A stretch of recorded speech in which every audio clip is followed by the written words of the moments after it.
entra em parto normal, ela desloca o quadril. E isso para a medicina é uma coisa inexplicável, porque uma vez em que uma pessoa normalmente desloca um quadril em um acidente, em uma queda ou sei lá o que, a chance daquela pessoa sobreviver é quase nula, porque é uma área de muita vascularização e que provavelmente essa pessoa viria a óbito por hemorragia. Então é um ato que acontece de se deslocar e retornar e ficar bem, a mulher e a criança, né? E que para a ciência é inexplicável. Às vezes eu estava falando com uma cliente lá no depósito que ela disse que esse ano tinha sido um ano muito complicado, muito difícil. Esse ano estava bom de um ano acabar porque nada tinha trago de bom este ano. Eu disse, eu não posso dizer o mesmo que a senhora, porque eu ainda não sei como. Isso eu tenho convicção de ainda não sei como, mas esse ano foi um ano de muita bênção na minha casa. Para honra e glória do nome do Senhor, a primeira vitória que nós conseguimos é que ninguém da minha casa, ninguém dos meus familiares, dos meus amigos, ninguém do meu convívio desceu a sua cultura. Ninguém do meu convívio adquiriu Covid para que fosse ser hospitalizado. Alguns conhecidos até adquiriram, não sei, porque só sabe quando se faz um teste para se comprovar, né? Apresentaram sintomas, mas nada que Deus não te colocasse a mão e preservasse. De uma forma inexplicável que a gente procurou, mas não era o momento. Deus mandou uma pessoa na nossa casa para oferecer o nosso carro. Deus usou do irmão André para a vida do meu esposo para dizer que ele tinha que abrir mão das coisas velhas para as novas chegarem. E ele, com muita resistência, Deus providenciou tudo. Outra coisa positiva na minha casa também foi o meu primeiro emprego na área de enfermagem, porque recém-formado para entrar no mercado de trabalho, se não for por uma indicação, é muito complicado. Por quê? Porque a grande maioria dos locais exige no mínimo 6 meses de experiência para trabalhar, porque você vai estar lidando com uma outra vida. Então é muito diferente de uma sala de aula para a realidade. A sala de aula você aprende o conteúdo teórico, que nem sempre vai bater com a prática. Por que, Aline, que nem sempre vai bater? Porque às vezes o recurso que está escrito ali não é nem a metade do que a gente tem numa realidade.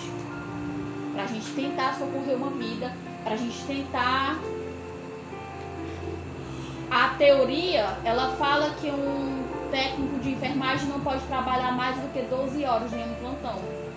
A realidade é que tem técnicos trabalhando 36 horas, por uma necessidade ou pela falta de um profissional no mercado. E aí, são várias coisas que Deus operou tão grandemente na minha casa. Eu fui trabalhar dentro de uma emergência de Covid.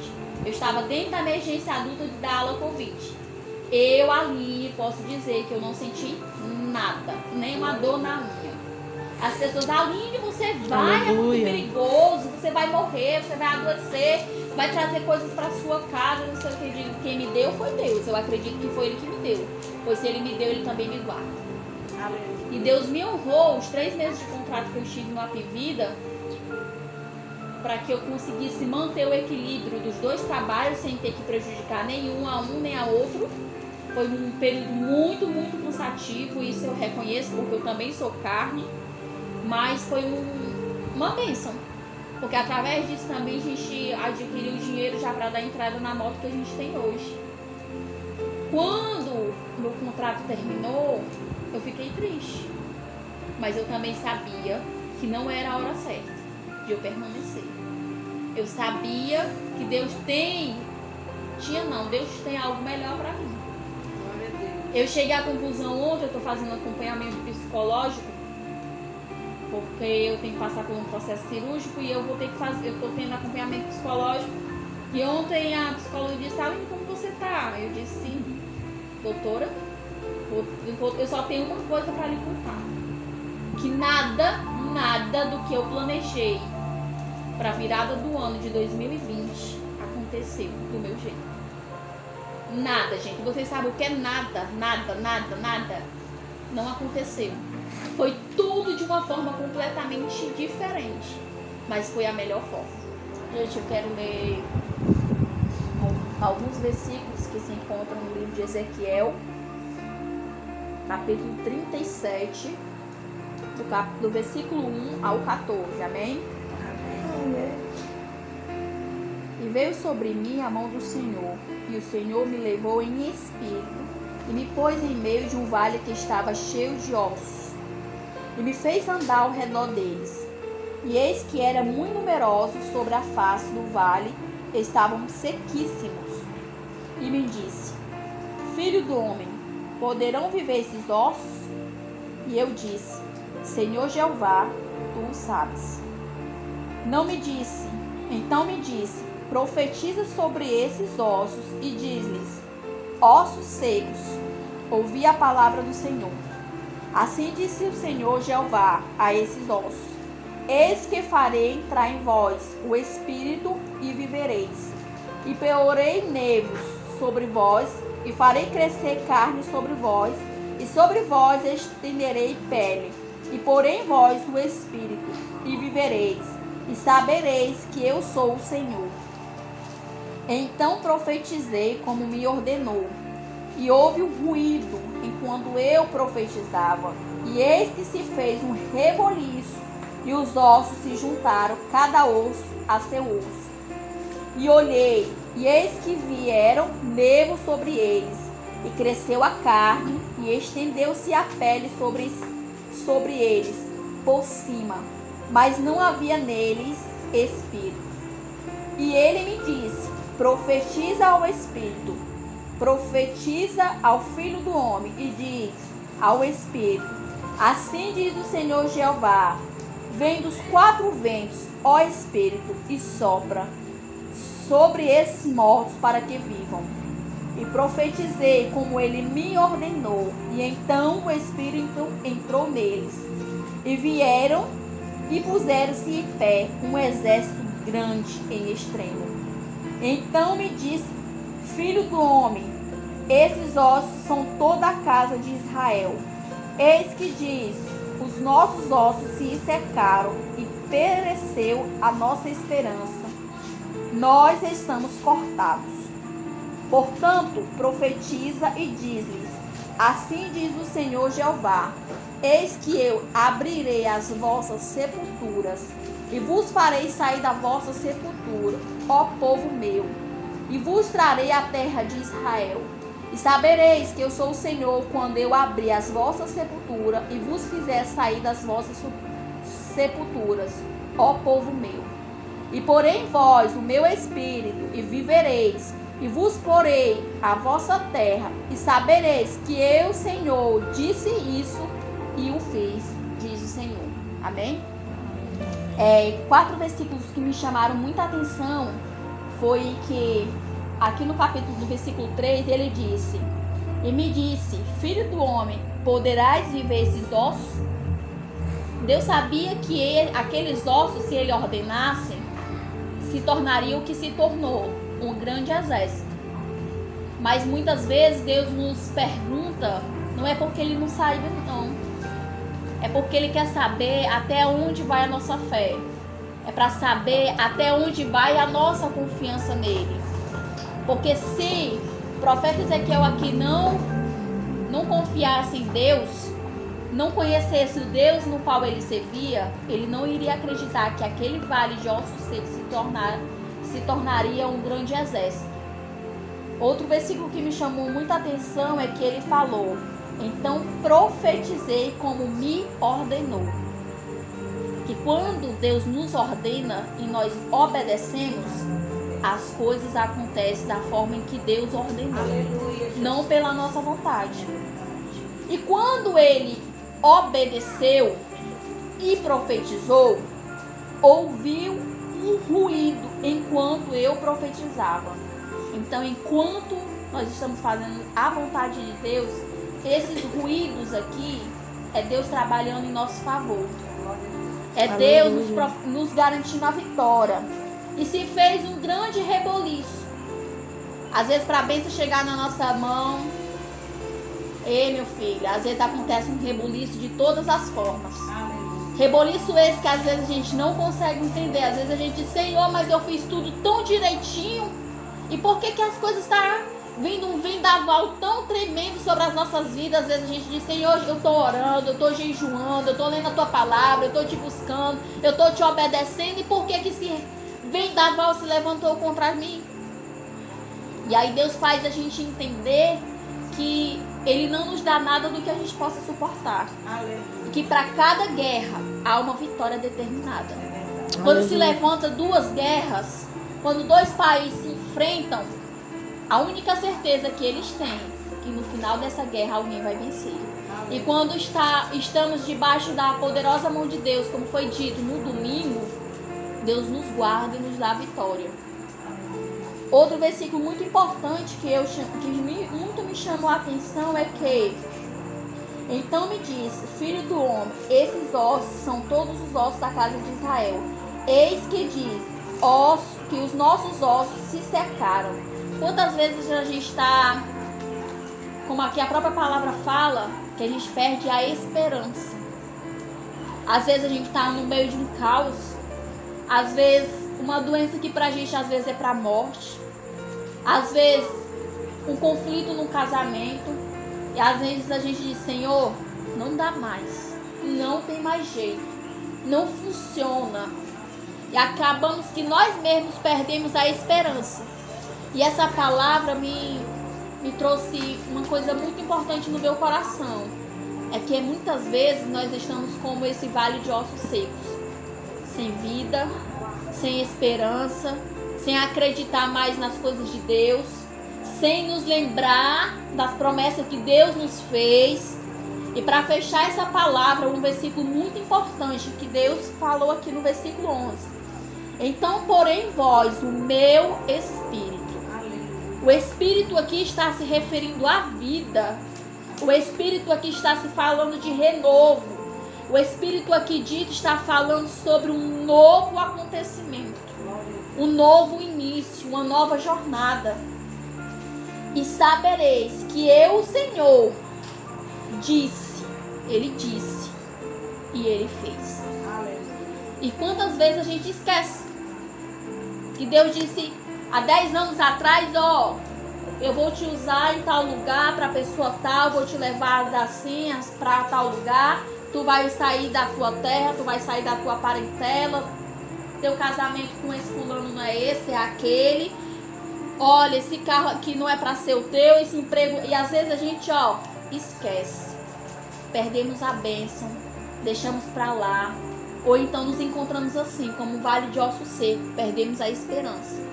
Aí Deus faz, nesse último versículo aqui, Ele disse, para vós sabeis que eu disse e o fiz.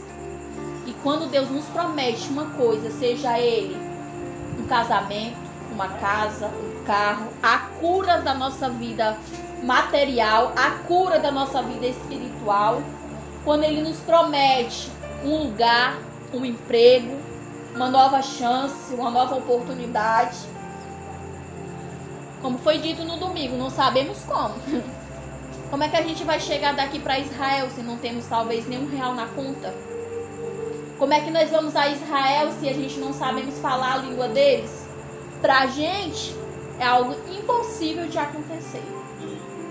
Ou é um processo muito distante da nossa realidade.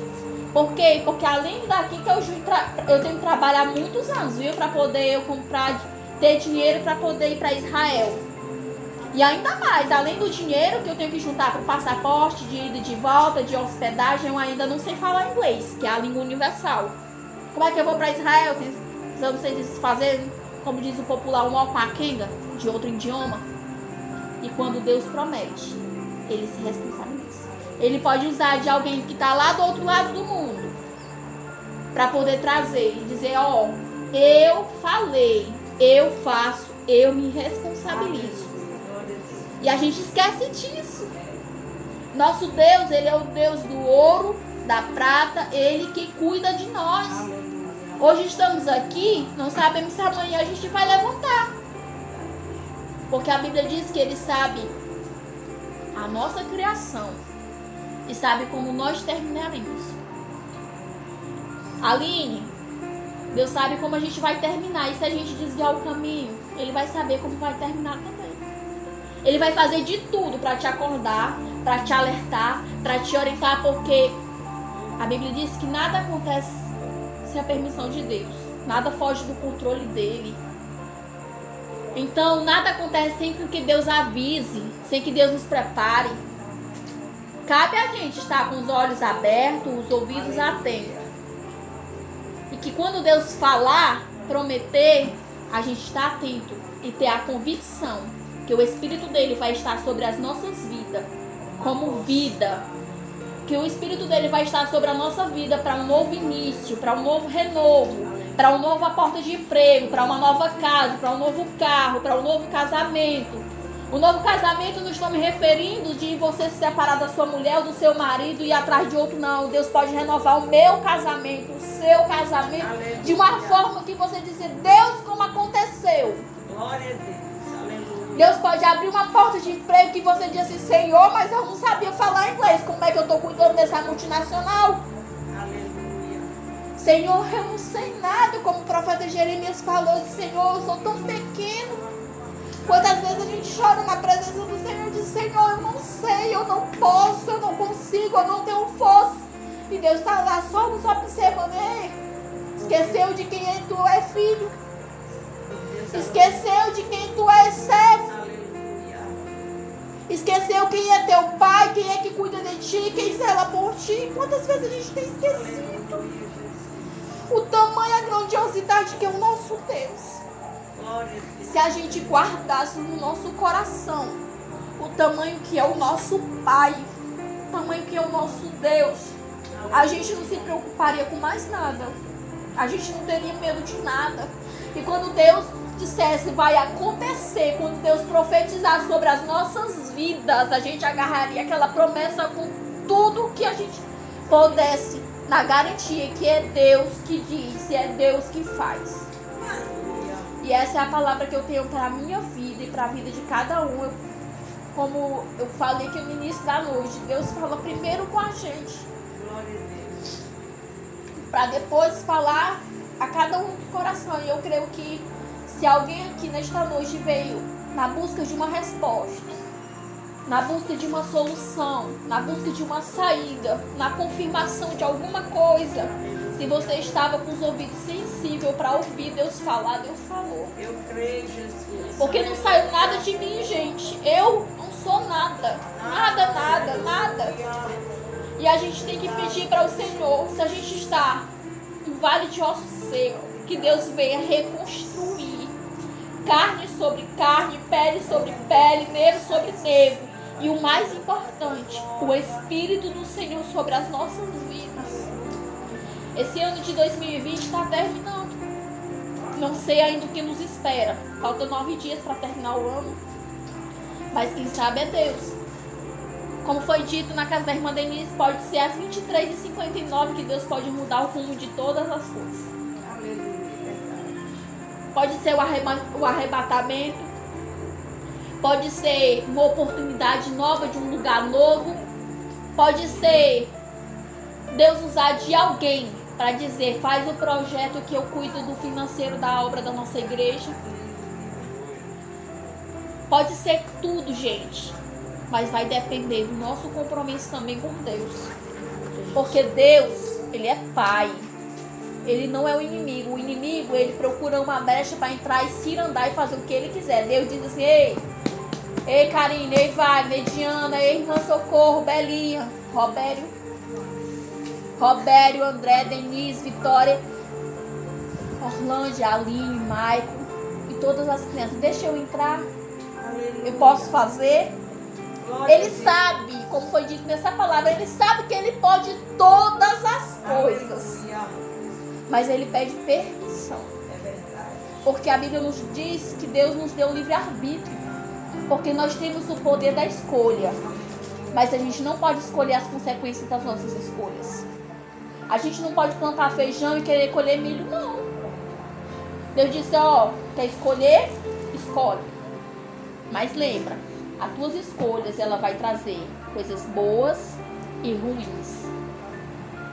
Como assim, Aline? Quer dizer que eu escolher o bem, eu vou também colher coisas ruins? Vai. Porque a árvore que dá fruta, ela também leva pedra. Se eu escolher coisas mal, vou colher coisas maus também? Vai.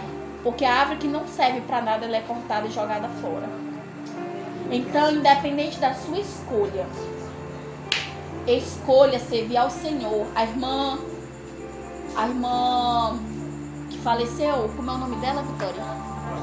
Fabiana Anastácia. Ela disse uma coisa, gente, que desde a primeira vez que eu ouvi, eu não esqueci mais, isso ficou gravado na minha mente. Ela disse, eu nunca vi uma reportagem falando, já sois fulano de tal, morreu porque chorou. Ela disse, ei, se vai chorar, se tu não sabe que tu vai chorar na alegria ou na tristeza, vem chorando mesmo.